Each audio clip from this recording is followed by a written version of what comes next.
Hello everybody. In this episode we're going to be talking about how to use the digital multimeter or a voltmeter.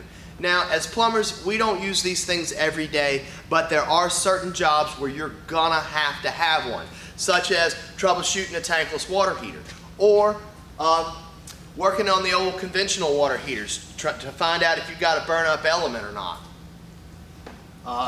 Checking to see if a dishwasher has power. There are certain places where you're gonna have to have one to do your job. Now, you're not gonna use all these functions on here. Pretty much there's only two you're gonna use, and that's gonna be the AC side, and then you'll use the continuity part, which is the little thing that beeps at you to tell you if you got a complete circuit. So I'm gonna go over a few things and show you a few places where you might need this, and a couple little tricks when you're trying to figure some things out. Alright, when you're getting started with a voltmeter, the first thing you want to do is check to make sure the thing works. And there's two ways to do that. Find an outlet, a circuit that you know is live. Maybe it had a lamp or something plugged into it. On your voltmeter, there's pretty much only two functions you're going to use as a plumber. And that would be, the first one would be this 600 V AC. The AC is the one with the squiggly line. On the other side is your DC, which is a solid line with a dashed line underneath it. But just go ahead and put it on that 600. Find you an outlet that you know that works, and go ahead and stick both your probes in there. And as you see, it jumped to 120 there, which means we are working. The other function you're going to use is this continuity thing to see if you've got a complete circuit. To check with that, you're just going to set it on that one and put your two probes together. Hear it beeping? That means you got a complete circuit. So if you're trying to tell if you've got a wire that's broken or somebody drove a nail through, that's what you're going to use that for. But now we know our gauge works, so let's go test something. Well, here we are at our good old trusty water heater.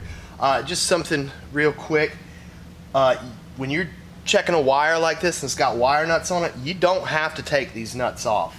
You can stick those probes up in beside it and contact that metal in there, and when you do, you should get a reading. Now this is just a piece of wire hanging out. Nothing's really connected. The next thing you are going to want to do is, when dealing with a tank style water heater, let's go ahead and take this cover off real quick.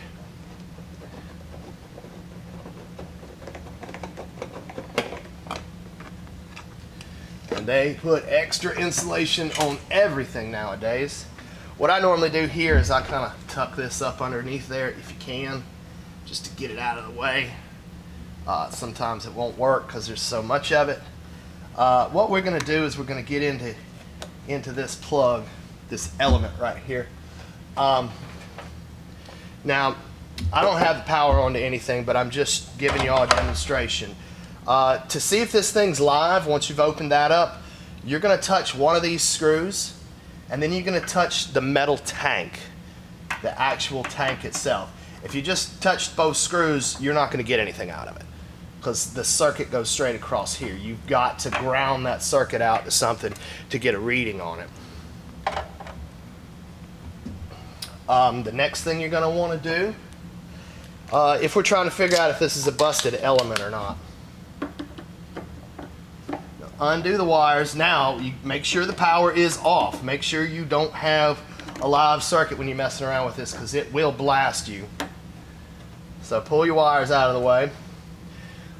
Put your voltmeter on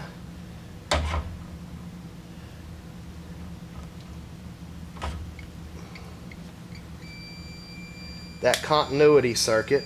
So we're beeping away, we're touching our probes together to see if this is a good element. Now you're going to touch both those screws. Hear it beeping? That means that element is solid all the way across. So that means we have a good element. And then of course you'd put it back together.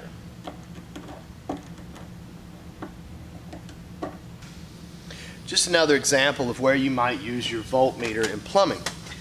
They may have sent you out to figure out what's wrong with the tank's water heater. Well, one of the things you're gonna have to do is check to see if it's got power. Of course, you're gonna make sure the switch is on, things like that. But you'll take the cover off. There's a little box here, and I've already removed the screw. You can pull the cover off that little metal box there. Now, in here, there is a wire connection, and there are 2 wire nuts. Now, what you can do is simply undo your wire connection. Make sure you're on the right one that comes, the power comes in, goes into the wire nuts, and then there is a connector. You're gonna take the probes on your voltmeter and you're gonna stick it in the 2 prongs on that connector. Or you can get to the back side of those wire nuts and stick your probes in those wire nuts. It's trying to squeal on me there because I got it on the wrong setting. But that's just an example of where you might need to use a voltmeter. There's not a whole lot of uses for a voltmeter in plumbing, but you will need to have one. Another instance where you might have to use your voltmeter is when working on one of these guys. Now, say you've done everything that you possibly could do and you've already tested the voltage coming into the water heater, but for some reason every time you try to get your controller to work for you, it won't. Well, a lot of times they use this Cat 5 wire, and you could have a broken pair of wire, which that's what they call these, pairs of wire, because they're a solid color and then they're that color with a white stripe. How you would do that to test the continuity, you're gonna go outside to the heater, disconnect it, twist your wire together like that. Now this is low voltage, so you can kind of just let it hang there. It's only temporary. If you feel better about putting a wire nut on it, go ahead and put a wire nut on it. But like I said, this is just a temporary check. Woohoo! You're gonna set your voltmeter on its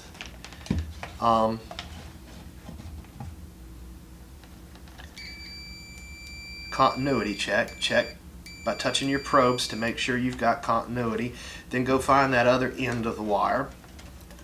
This wire's wanting to bend up on me here, and put your probes on those 2 wires, and it's beeping. If the circuit was broken, or somehow or another this pair of wire got damaged, let me undo it. There's our broken circuit. Now we're going to try to test it again. See, no beep. So that's how you would know, but you're going to have to go out there and twist the wire together to give you a complete circuit, and then of course you would test it again.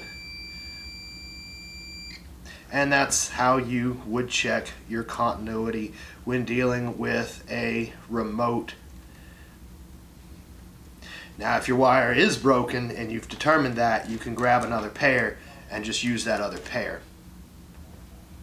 Well, that's going to do it for our episode on your digital multimeter or voltmeter. There are a lot of varieties out there. This is just the one that I have. I highly recommend, if you're going to buy a new one of these and you're not going to be using it a whole lot, they have ones that are auto selecting, and it's only got 2 sides, and it'll know if you're on DC, AC, looking for milliamps or whatever. So I would recommend getting one of those, or you can get one of these and figure out what all these little symbols and signs mean. Thanks, guys.